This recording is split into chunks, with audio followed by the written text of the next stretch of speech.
Bine v-am regăsit la un nou episod în care o să vorbim despre șabloane în C++. Înainte de asta vreau să precizez faptul că șabloanele sunt o caracteristică extrem de puternică și de folositoare în limbajul C++. Dar se poate lucra și fără, dovada fiind limbajul C sau probabil Java, nu sunt sigur, care n-au șabloane și poți să scrii la fel de bine cod și cu acele limbaje. Bun, să trecem direct la treabă, o să creez o funcție main, care nu va retura nimic, și bun.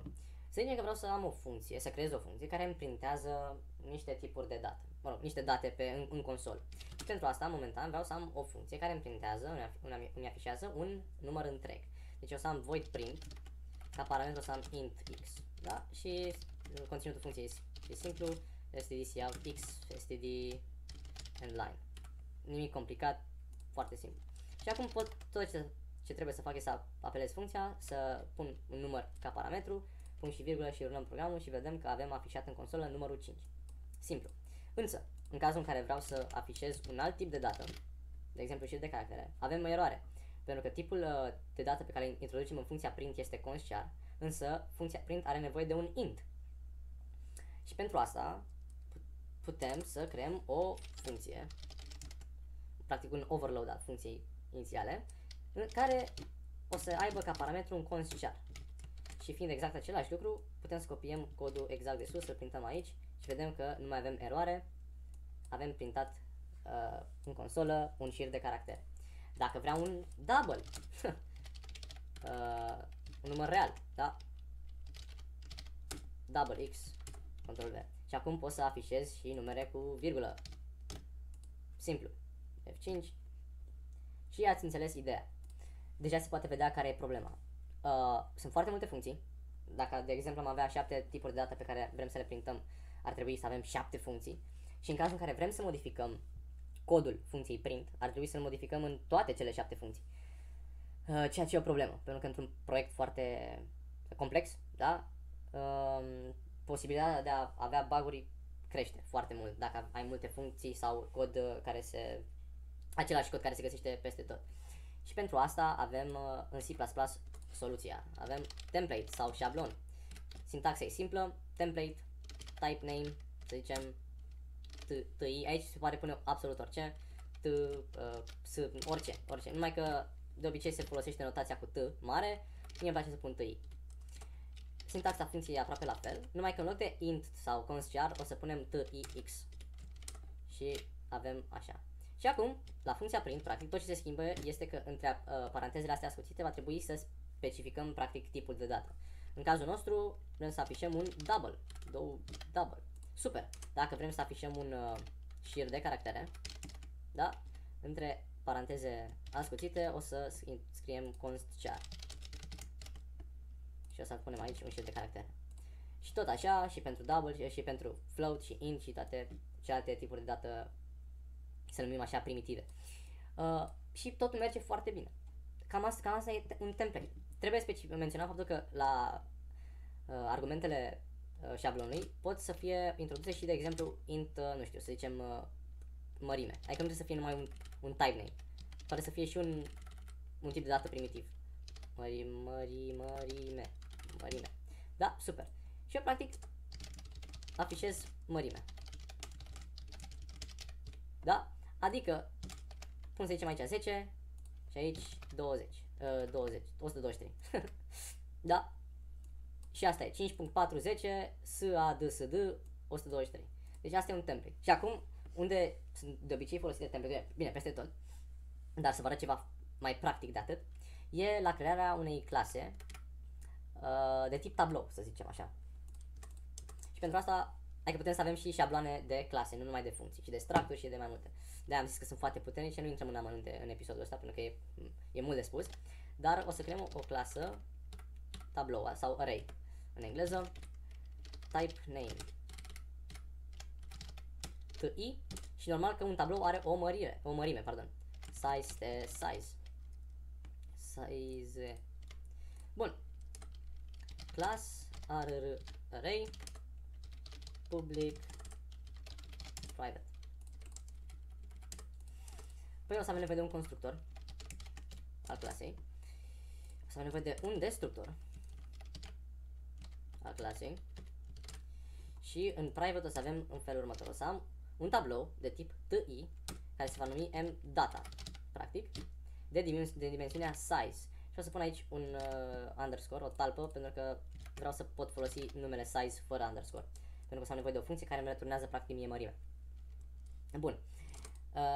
Pentru a accesa practic datele din tablou, va trebui să am niște funcții overload, deci trebuie să practic recreez operatorii paranteze pătrate ăștia de aici. Și pentru asta o să fiu așa. Vreau să-mi returneze o referință către un tip de dată, tipul meu de dată, operator paranteze pătrate, care va primi un index. Da? Și vreau să îmi returneze mie mData la acel index. Și doar ca să ne asigurăm că utilizatorul nu introduce un index care depășește mărimea tabloului și practic avem pierdere de memorie sau o citire ilegală a memoriei, trebuie să verificăm dacă indexul este mai mic sau egal, de fapt, dacă indexul e mai mare decât size, mai mare sau egal decât size, vreau să returnez, să ies din program cu codul -1, exit failure, sau, da, de fapt să pun direct -1, să mai... Bun, altfel returnăm data. Și, desigur, avem și nevoie de aceeași funcție, numai că va fi pentru citire. Asta e pentru scriere în tablou, asta e pentru citire în tablou. Adică vreau să returnez un const și const și nemodificând clasa trebuie să fie și aici const. Practic și exact același cod ca și sus.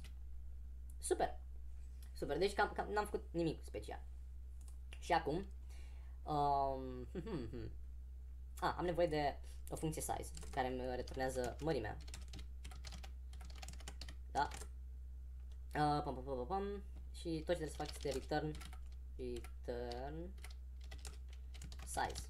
Adică în practic îmi returnează mie parametrul șablonului. Deci e foarte, foarte simplu. Normal nu modifică clasa, deci e const. Și aici de ce nu... size. O să vedem la eroare. Și aici, aici trebuie punct și virgulă. Bun, și atunci hai să începem să creăm practic primul nostru tablou.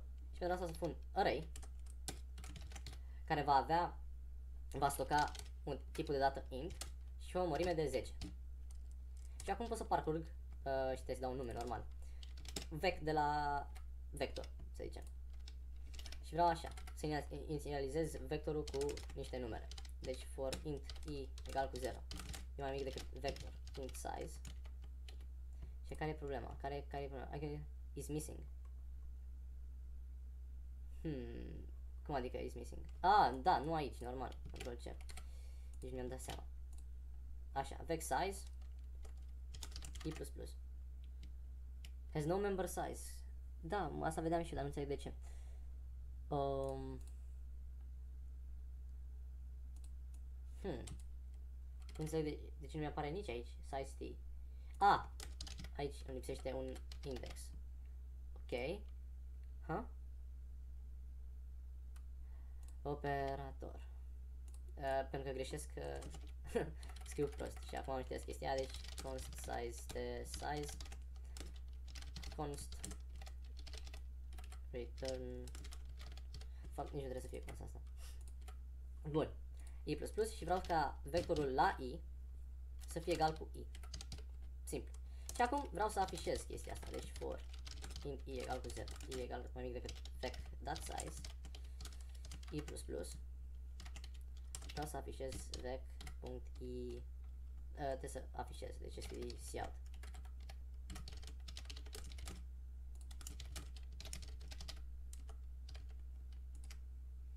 cout. Și vedem că avem un vector perfect funcțional, o clasă de vector perfect funcțional. Și normal că în mod normal ar trebui să inițializăm mData în constructor, numai că pentru simplitatea videoclipului acesta nu o să facem chestia asta. Însă, ce trebuie menționat?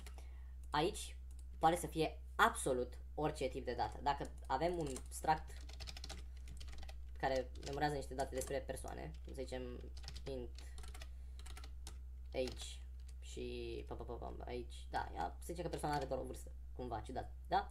Putem să avem un vector de persoane.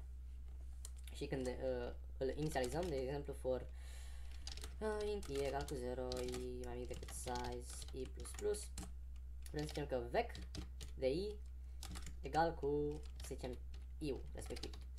Și exact același lucru. Și nu aici normal că nu e size, este vec.size. Deci astea sunt șabloanele în C++. Pe scurt și, mă rog, da, sunt foarte utile în cazul ăsta. Cam asta a fost și pentru videoclipul ăsta. Ne vedem în următorul video.